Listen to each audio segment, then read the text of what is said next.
Hello, everybody. This is President Donald Trump. I don't smoke and I don't drink, but there's a fantastic show called Liquid Lunch, and their sponsor is Question Tequila, and it's hosted by John Tobacco. Booze, cigarettes, tobacco, it's all here with great insight on politics, culture, and everything else. Tune in every day to Liquid Lunch. Hey, welcome back. Just quarter past the top of the hour, high noon Eastern here in New York. Coming to you from Midtown Manhattan at the Newsmax headquarters studios. You're watching Liquid Lunch. And we're coming to you, as we always do, from the Question Tequila studios. Downtown at the New York Stock Exchange, the market, after having a couple of rocky days, has started to rebound, mostly today fueled by a big gain on the earnings beat by Microsoft. Microsoft cloud revenue up over 40%, which is big news, pulling the NASDAQ and the whole tech sector up. So the Dow's up about 70, and he closed above 27,000 today. Will be real helpful to a rate cut in the next week. We could see this thing well over 28 with any good news out of the Fed. Bitcoin down 300. Stay nimble and alert. Do not invest in Bitcoin unless you are prepared to lose every single penny. But could be very volatile here, and there could be significant move to the upside if the government lays off Facebook and Donald Trump stops tweeting about cryptocurrencies. But every day we demonstrate our bipartisanship here. We have on a Republican, a Democrat, and we talk through the issues of the day. Joining us again, Walker Bragman. He's the independent journalist. Thank you for coming back. And Daniel Wiseman, also independent journalist and writes for the Canada Free Press. Guys, thank you for joining us. This Iran stuff is starting to worry me a little bit because I thought Donald Trump demonstrated some thoughtfulness the last time by not attacking Iran, and now I guess they flew a drone like within 1,000 feet. This is what Trump had to say about it. I want to hear you guys' point of view. This is the latest of many provocative and hostile actions by Iran against vessels operating in international waters. The United States reserves the right to defend our personnel, our facilities, and interests, and calls upon all nations to condemn Iran's attempts to disrupt freedom of navigation and global commerce. So, Walker, what say you about this? I think this is completely ridiculous. This is a president who has done nothing but try to provoke Iran. And if we've learned anything from U.S. history over the last, 3 decades, it's that our influence in the Middle East is disruptive. In some cases, it's even genocidal. He pulled out of the Iran deal very early on. He's been flying drones in Iran's airspace. He's been sending troops into the region. Everything that this president has done is to provoke Iran into a conflict that we simply cannot afford and cannot get into. Dan? Well, obviously, I couldn't disagree more. I don't know where you're coming from on that. We've got the... I can tell you. Well, you got your turn. It's my turn now. You've got... we have the right policy with Iran. The president has put back in place the sanctions. We don't have the Obama appeasement policy any longer. We're working with our regional allies to contain Iran, which is the leading state sponsor of terrorism in the world. And we're guaranteeing the navigation of the seas. I mean, I don't know what more we could be doing. We're definitely on the right path here, and we've restored a lot of.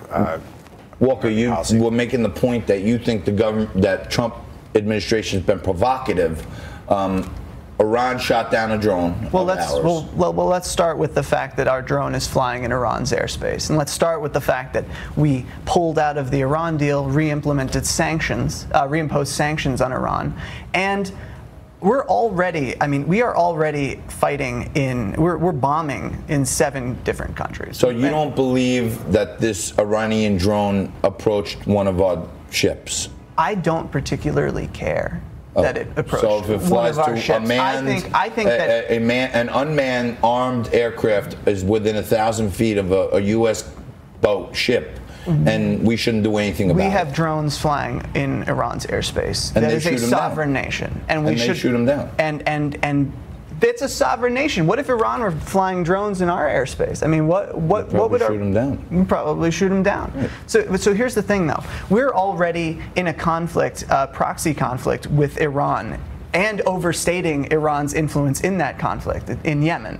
And we are backing Saudi Arabia, which is committing a genocide there. We are arming them, and they are murdering journalists at home. They killed Khashoggi. Okay, I would just like to say that the president is showing tremendous restraint. He campaigned that we're not going to get us into endless wars. We have to guarantee the freedom of navigation for oil to go through the Straits of Hormuz. It's a totally sane policy. We reversed the Obama policy, which gave $150 billion to the Islamic theocracy in Iran. And we're totally on the right track. We're handling the situation very well. We have lots to be proud of, the way the president's handling it. Do you think it's better to be giving nuclear material to Saudi Arabia? No, I don't think it's better. And they're our allies. I mean, this is you're talking an Islamic theocracy. That is a theocracy. That is an oppressive regime that murdered an American journalist and is actively committing genocide in Yemen. And we're using Iran as the excuse to continue to prop that effort up. Iran needs to be contained. It is being contained. We're not going to get involved in endless wars. I mean, the president said that. But we are involved in endless wars. We're showing tremendous restraint. We're working with our allies. We're handling the situation with restraint. I mean, I don't know what more we can say. He tweeted out that he was going to attack. You don't like our allies? That's something else. He tweeted that he was going to attack Iran, and Iran has said death to the United States. Here's one of the great things about Liquid Lunch. We have on a Democrat or Republican. Neither one of them is being paid or influenced to give their point of view. We want our audience to hear all points of view, and I want to get to another topic or two, but that was great. I want to talk about this "send her back" chant. Here's what happened at the Trump rally the other night, with the "send her back" chants. Did you see the posts mocking migrant children? It was quite a chant, and I felt a little bit badly about it, but I will say this, I did, and I started speaking very quickly, but it started up rather fast, as you probably noticed. So you'll tell your supporters never to say that again? I would say that. I was not happy with it.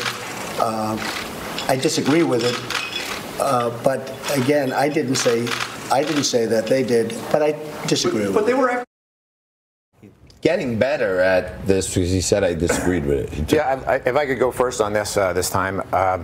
The great thing about President Trump is that he says what every American thinks and believes and feels.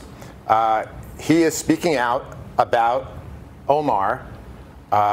Americans don't want to be called racists anymore.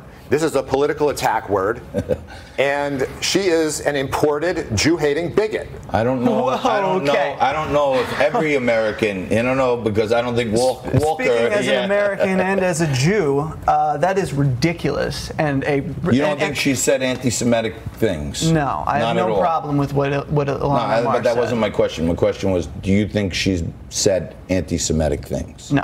So you don't think she has, and you don't have a problem? I don't have a problem with what she said. I think she called out AIPAC's influence, and actually, if you look at the Democratic platform from 2016 and you look at the Republican national platform from 2016, you'll find the exact same language in regards to Israel.